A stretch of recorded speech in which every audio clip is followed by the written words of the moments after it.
contempler tous.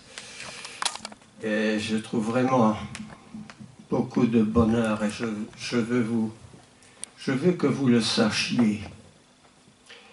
Et je crois que ce bonheur va continuer.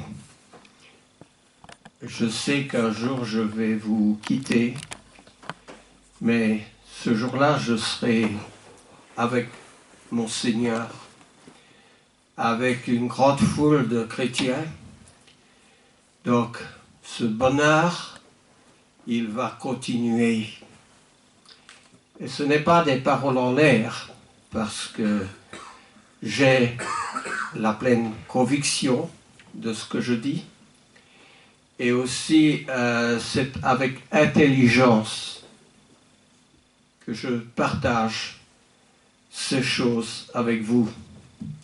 Ce matin, je vais parler de plusieurs choses, notamment de l'intelligence, des talents que Dieu nous a donnés, et aussi de la fidélité. Ce sont trois choses sur lesquelles je veux m'entretenir avec vous ce matin. L'intelligence, parce que la Bible dit, Job dit dans le chapitre 32 que l'accumulation des années donne la sagesse, mais et je reprends les mots qui sont dans Job, le souffle du Tout-Puissant donne l'intelligence. Ça doit être le verset 8 de Job 32. Le souffle de Dieu. Nous avons vu la semaine passée, en parlant de l'Esprit, que cet Esprit de Dieu qui planait au-dessus des eaux à la création, ce mot qui était roi en hébreu, pneuma en grec, signifie bien le souffle, l'équivalent du vent. Et nous savons que l'Esprit de Dieu n'est pas confiné dans un temple. L'Esprit de Dieu est partout sur la terre. Alors, cet Esprit de Dieu, il donne l'intelligence. Plus souvent, les savants appellent l'intelligence par un autre mot, par le mot la raison. Et la raison nous différencie de l'animal qui a l'instinct. C'est par la raison, par l'intelligence, que nous pouvons comprendre les choses de Dieu. Par exemple, dans la lettre de Jean, pour ceux qui n'ont, c'est 1 Jean chapitre 5 verset 20, il parle encore de l'intelligence. Et par l'intelligence, nous reconnaissons le véritable. Et le véritable se trouve en son Fils Jésus-Christ. Et il ajoute, c'est lui, donc Jésus-Christ, qui est le Dieu véritable. Je vais citer ce verset pour être plus exact avec les mots. Nous savons que nous sommes de Dieu et que le monde entier est sous la puissance du malin. Donc le malin, le diable, Satan. Nous savons aussi que le Fils de Dieu est venu. Nul ne conteste qu'il s'agit de Jésus, ici, et qu'il nous a donné l'intelligence pour connaître le véritable. N'est-ce pas? C'est le souffle de Dieu en nous qui nous a donné la vie, qui nous a donné la raison, qui nous a donné l'intelligence. Pour connaître le véritable. Parce que tout ce qui touche Dieu est synonyme de vérité. et non de mensonge. Mais il ajoute, pour connaître le véritable, et nous sommes dans le véritable, en son Fils Jésus-Christ. Combien de fois l'apôtre Paul dit, je suis hors Christ, ce n'est plus moi qui vis, c'est Christ qui vit en moi. Et nous sommes en Jésus-Christ, c'est lui qui est le Dieu véritable et la vie éternelle. Jésus-Christ est le Dieu véritable. Et ce Dieu véritable qui est Jésus était co-créateur avec Dieu à la fondation du monde. Quand je dis co-créateur, nous savons que quand nous écoutons à la télévision, nous regardons un rallye automobile par exemple, eh bien il y a le pilote et il y a le copilote. Et ensemble, ils forment une équipe, une unité. Au début, et c'est l'épistolier aux Hébreux qui dit ça, que Jésus a formé le monde. Il était avec Dieu. Alors ça, c'est une vérité. Donc, en quelque sorte, il dit, il nous a donné l'intelligence. Nous avons tous l'intelligence. Ne me dites pas, moi je suis un imbécile. Je ne serai pas d'accord avec vous. Vous êtes peut-être quelqu'un comme un diamant brut, dont la pierre a besoin d'être polie afin de reluire, afin que cette pierre présente des éclats qui nous feront peut-être envie de ce diamant plutôt que d'une autre pierre, parce qu'elle a été polie. Nous avons besoin d'être aussi comme cette pierre brute, d'être polie, afin de présenter des éclats d'une grande beauté, parce que nous pouvons être d'une grande beauté, et nous le sommes en Christ. Alors, il y a une qualité de Dieu aussi qui est la fidélité. Dieu est fidèle. Alors, Dieu veut aussi que nous soyons fidèles. C'est pour ça que vous et moi, nous sommes ensemble aujourd'hui, ce matin, pour vérifier Dieu. Mais je voudrais encore vous faire remarquer quelque chose sans aucune prétention.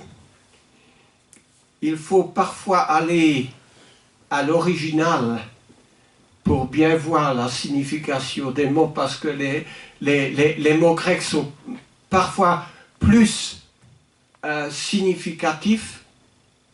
Le mot fidèle, dans notre Nouveau Testament, est le mot pistos. Bon, je vous demande de l'oublier aussitôt, parce que nous ne faisons pas un cours de grec ici. Mais dans l'Ancien Testament, ce mot est l'agon. Pourquoi je dis ça? Parce que si vous enlevez le L, agon, agon veut dire fidèle, dans un contrat. Or, c'est précisément ce qui nous lie avec Dieu. Nous avons fait un contrat, n'est-ce pas, le jour de notre baptême. Le contrat de lui appartenir. Il veut que nous soyons d'une fidélité active. Et c'est là où le bas blesse. Parce que nous sommes comme ça dans notre vie. Nous sommes là un dimanche, il faudra 3 dimanches avant que nous soyons encore à nouveau là. Et dans nos activités, nous manquons aussi de persévérance et de fidélité. Alors quand Jésus est venu, il a commencé par prêcher en parabole. Prêcher précisément sur ce mot actif. Et comment est-ce que Jésus a saisi la foule? Eh bien, en donnant la parabole des talents, n'est-ce pas? La parabole des talents est tout à fait ce qu'il y a de plus significatif de quelqu'un qui est actif. Alors, jetons un coup d'œil à la parabole des talents en Matthieu 25. Je ne suis pas en train de suivre mes notes, mais Matthieu 25, c'est là que doit se trouver la parabole des talents. Et dans le verset 14, il en sera comme d'un homme qui, partant pour un voyage, appela ses serviteurs et leur remit ses biens. Qui est cet homme qui part en voyage? Jésus, n'est-ce pas? Il va quitter le monde après sa résurrection, après son ascension au ciel, jusqu'au jour où il reviendra. Il donna 5 talents à l'un, 2 à l'autre, et 1 au troisième, à chacun selon sa capacité. Puis il partit. Nous, dans cet ensemble, il y a une pluralité de talents. Il y en a qui ont 5 talents. Il y en a d'autres qui en ont 2. Et peut-être plusieurs qui en ont au moins 1. Mais ne croyez pas que vous n'avez pas de talents. Parce qu'il n'y a personne à qui Jésus n'a donné aucun talent. Et encore, chacun a un talent différent. Nous n'avons pas tous le même talent. Nous n'allons pas nous marcher sur les pieds. Et l'Esprit donne les talents, les dons à qui il veut. Alors il est temps que nous réfléchissions et que nous cherchions, nous prenons conscience du talent que nous avons. Et nous avons tous un talent. Alors, il continue dans cette histoire.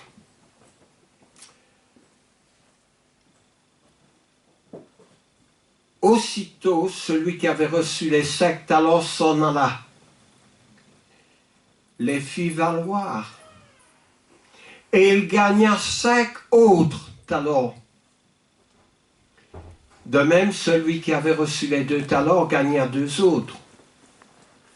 Celui qui n'en avait reçu qu'un alla faire un creux dans la terre, et il cacha l'argent de son maître. Longtemps après, le maître de ses serviteurs revint et leur fit rendre compte. Celui qui avait reçu les 5 talents s'approcha en apportant 5 autres talents et dit: Seigneur, tu m'as remis 5 talents, voici, j'en ai gagné 5 autres. Son maître lui dit: c'est bien, bon et fidèle serviteur, tu as été fidèle en peu de choses. Je te confierai beaucoup. Entre dans la joie de ton maître.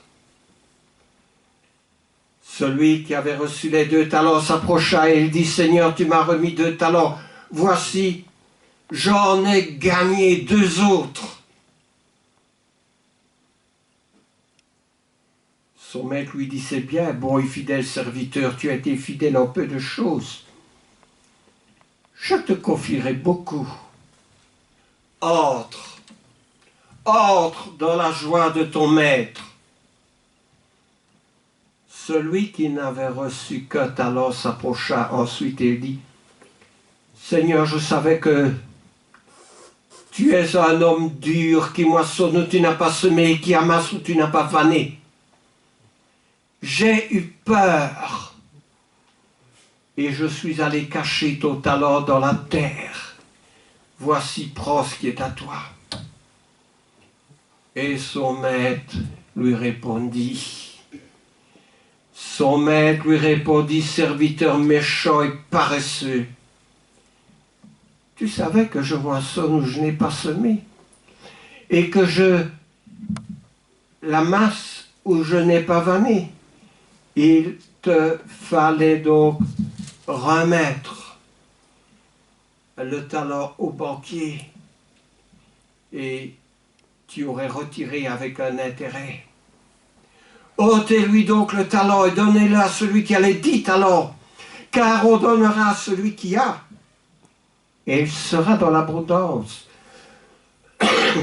Mais celui qui n'a pas, on ôtera même ce qu'il a. Et le serviteur inutile, jetez-le dans les ténèbres du dehors, où il y aura des pleurs et des graissements de dents. Dans lequel de ces personnages nous reconnaissons-nous aujourd'hui? Nous avons tous reçu un talent. Et à tous, Dieu va nous demander un jour des comptes. Qu'as-tu fait avec mon talent? Qu'as-tu fait avec mon talent? Cette parabole nous enseigne 4 vérités. 4 vérités. La première, c'est que Dieu donne à chacun un don différent. Oui, vous avez tous au moins un don différent. La deuxième chose, c'est que davantage de responsabilité est une bonne chose. La troisième chose, c'est que ceux qui sont paresseux et qui n'exercent pas le talent, ils seront dans un état de punition. Et la quatrième chose est que ceux qui investissent reçoivent davantage. Ceux qui investissent reçoivent davantage. Ne parlons pas seulement argent, c'est une vérité. Dans l'argent, il faut l'investir pour en avoir plus. Mais ici, il est question des talents. Nous pouvons investir davantage. Alors nous nous demandons, j'ai déjà entendu la question, pasteur, je ne sais pas moi si j'ai un talent. Je ne vois pas quel talent j'aurais pu recevoir. Les talents étant synonymes de don. Voulez-vous dire par là, moi je n'ai aucun don? Mais il y a beaucoup de dons, il faut se rendre compte. Il faut réaliser les dons. La parole nous dit que déjà la joie est un don de Dieu. Vous pouvez être joyeux sans pour autant danser. Mais vous pouvez être joyeux intérieurement. L'accueil est un don.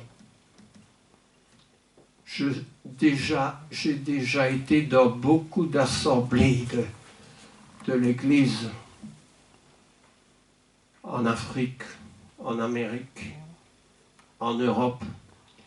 J'ai toujours été heureux lorsqu'il y a un frère ou une sœur qui se lève ou qui est à la porte pour dire « Soyez le bienvenu ». Soyez le bienvenu parmi nous. Je me sens accueilli. Je me sens heureux. Je me sens moins étranger quand on m'accueille. Des talents. Mais les 5 frères qui ont présidé au repas du Seigneur ce matin ont exercé un talent.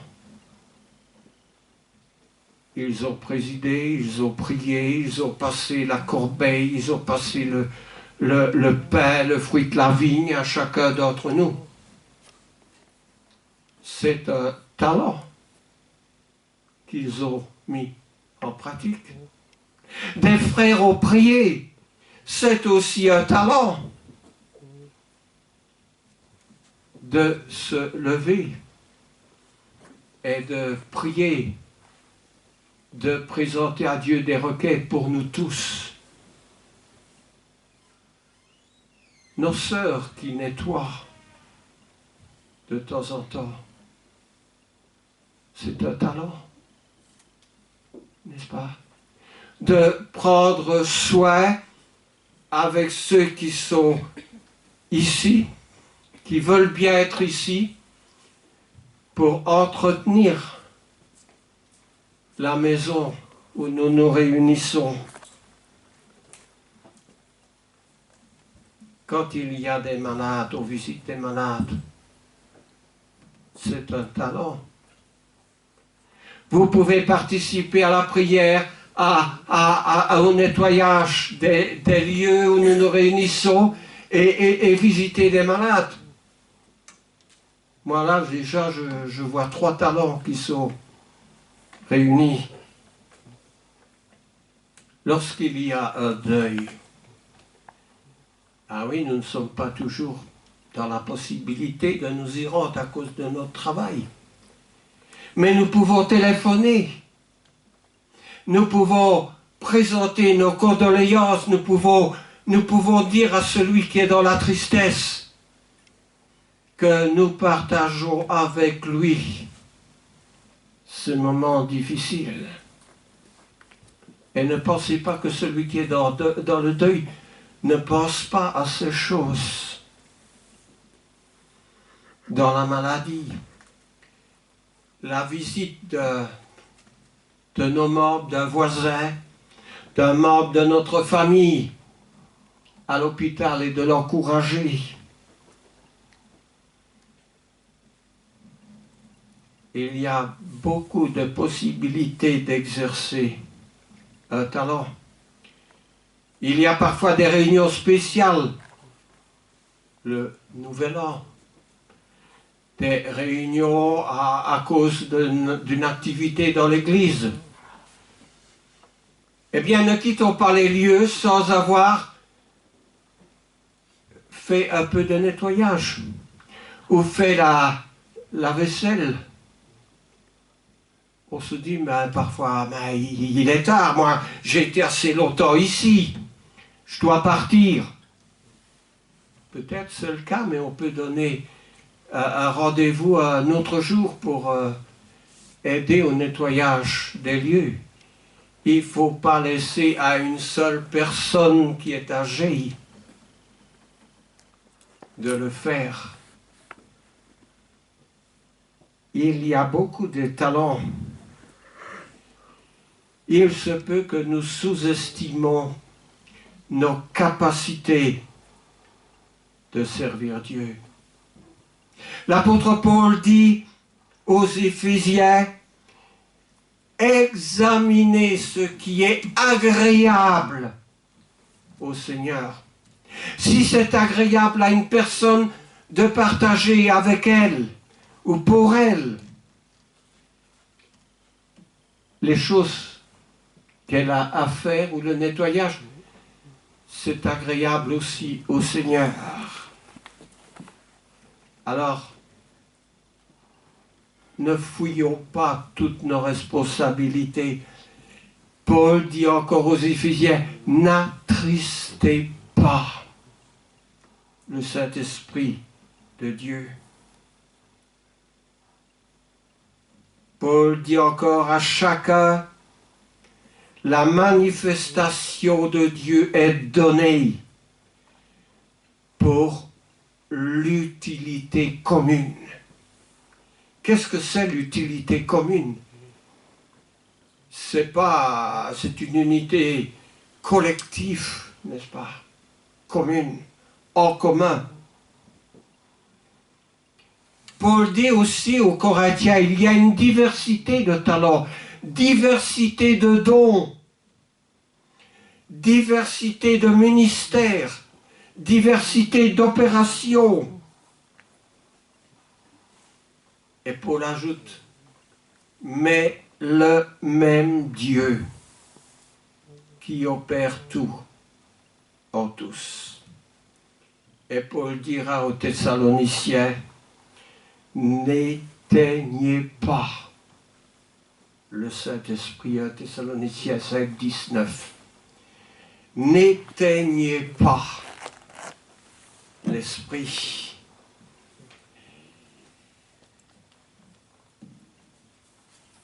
L'apôtre Paul,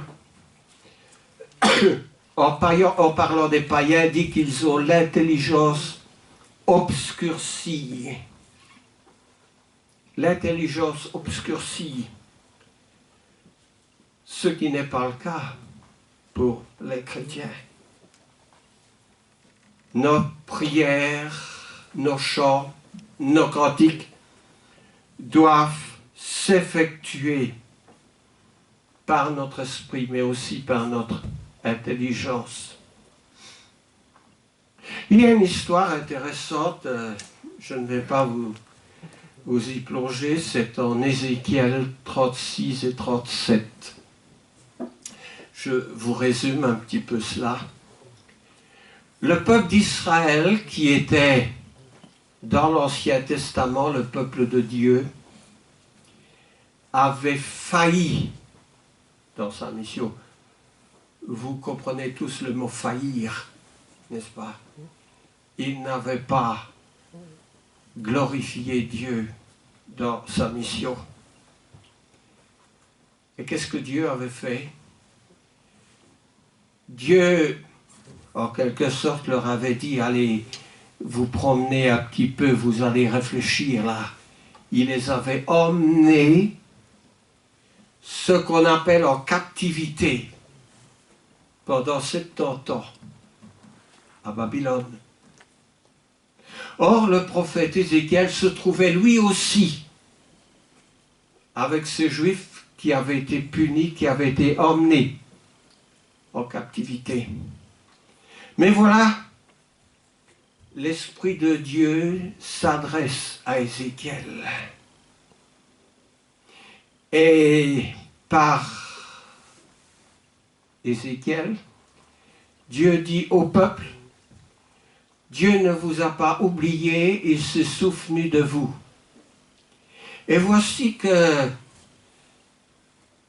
comment Ézéchiel s'exprime dans le chapitre 37. Il leur dit à propos du peuple d'Israël, vous êtes des cadavres. Un autre mot qui se trouve dans Ézéchiel 37, vous êtes des ossements desséchés. Des ossements desséchés. Mais Dieu leur promet de leur rendre la vie. Il leur donne d'abord des nerfs, il donne de la chair, il donne une peau, et puis il donne le souffle de vie pour montrer qu'il restaure son peuple. Et dans le chapitre qui précède au chapitre 36, il leur dit que dans ce peuple nouveau, il leur donnera quoi? Son esprit, l'intelligence. Je vous fais remarquer que ce peuple nouveau, c'est nous. Il donne son esprit en nous. Si vous allez dans les personnages de l'Ancien Testament, l'Esprit de Dieu repose sur Samson, sur David. Mais l'Esprit de Dieu n'est jamais en eux. Mais dans la Nouvelle Alliance, l'Esprit de Dieu est en nous. Et par cet Esprit de Dieu, il dit aussi que il y aura la venue de David, qui est symbolisée par Jésus-Christ. Alors nous avons tout aujourd'hui. Nous sommes le peuple de Dieu, nous avons l'Esprit de Dieu, nous avons un Sauveur qui est Jésus-Christ, il est le Rédempteur, nous avons une promesse d'une vie éternelle. Dieu est avec nous, il est en nous. Autrement dit, nous sommes équipés. Pour reprendre l'expression de Paul, équipés pour toute bonne œuvre. Mais encore, il faut les faire, ces bonnes œuvres. L'évangéliste que je suis dans sa mission a pour but de vous encourager, de vous rappeler ces choses et de vous rappeler, en vous rappelant, que celui qui ne met pas son talent, si vous pensez que vous n'en avez qu'un seul, si vous ne le mettez pas en exécution, Dieu vous en tiendra compte. Parce que Dieu est un Dieu vivant, un Dieu qui nous écoute, qui est attentif, qui écoute nos prières. Et là, il faut bien le savoir, que Dieu n'est pas un Dieu sourd. Je répète peut-être, en 1972, on a envoyé un satellite dans l'espace pour voir un peu les planètes. On l'a envoyé pour une mission de 3 ans. Et ce satellite est parti. On avait peur quand il a dépassé la Terre, parce qu'autour de la planète Jupiter, il y a certaines forces qui auraient pu empêcher sa progression, mais cette force a propulsé encore plus loin. Il est allé visiter plusieurs planètes. Neptune, Uranus, Vénus, Pluton. Il a dépassé 1 milliard de kilomètres pour la première planète. Il en a dépassé 3 milliards. Il en a dépassé 4 milliards. Et finalement, il en a dépassé jusqu'à 9 milliards de kilomètres. Mais ici, sur la Terre, il y a un centre de commande qui s'appelle la NASA. Et on a modifié un peu ce petit satellite qui est à 9 milliards. Et à 9 milliards de kilomètres, ce satellite répondait aux commandes qu'il le faisait aller de gauche ou à droite, n'est-ce pas? Moi, je vous demande si à 9 milliards, on peut diriger un objet, si cet objet est réceptif aux ordres qui est donné depuis la planète Terre, que Dieu se trouve à 6 milliards, à 9 milliards ou à 20 milliards de kilomètres, Dieu vous entend. Dieu vous connaît. Dieu vous écoute. Alors attention dans la manière dont nous nous conduisons avec Dieu. parce que son esprit est immuable, son esprit est partout. Et son esprit est ici aussi aujourd'hui. Dans l'Évangile, Jésus nous dit que où 2 ou 3 sont assemblés au nom de Jésus-Christ. Dieu est là. Dieu est ici. Alors glorifions-le en esprit et en vérité. Rendons-lui gloire. Il y aura encore beaucoup de choses à dire, mais je vais attirer votre attention en résumé de la prédication, que Dieu nous a donné l'intelligence, que Dieu nous donne à tous des talents. Attention dans la manière dont nous les utilisons. Dieu nous a donné l'intelligence, les talents, et Dieu aussi est avec nous en toutes choses.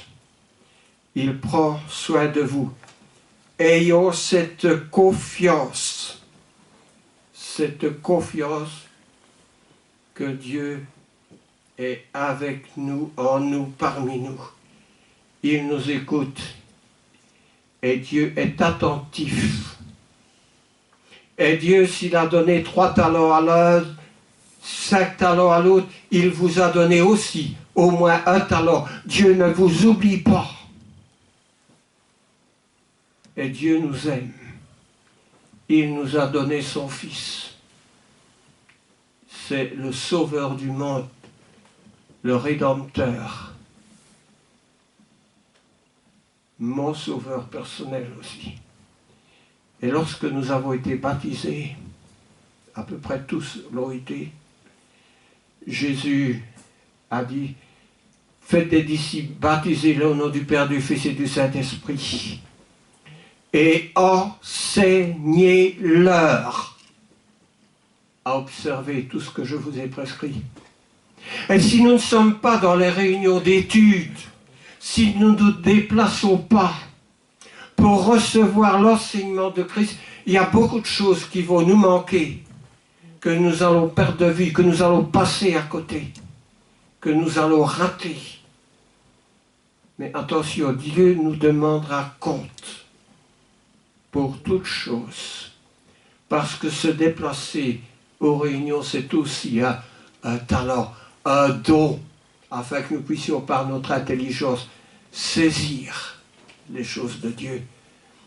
Il y a dans notre Bible 66 livres, 39 livres pour l'Ancien, 27 pour le Nouveau, mais nous avons à connaître les Écritures. Elle est notre guide. On ne part pas en voyage sans avoir une carte de géographie, un GPS ou quelque chose qui nous aide à déterminer la trajectoire que nous voulons emprunter. Ça, c'est notre GPS. Il nous guidera vers Dieu, parce qu'il y a 2 chemins. Il y a un chemin spacieux, large, qui est le chemin du monde. Le monde qui est inimitié contre Dieu. Et puis il y a ce chemin étroit. Vous vous êtes engagé dans ce chemin étroit à votre baptême. Il est tortueux, il est difficile. Mais c'est le chemin, c'est le seul chemin qui conduit à la vie, qui nous conduit au ciel. Alors il se peut que comme cette fusée dans l'espace, il faut rectifier cette trajectoire, nous devions nous aussi rectifier notre trajectoire pour ne pas sortir de ce chemin étroit, parce que c'est le seul qui conduit à la vie. Dieu nous a donné l'intelligence, la volonté, la force, par son souffle de vie, pour atteindre le but ultime qui est notre rencontre avec lui dans les cieux. Amen. Amen.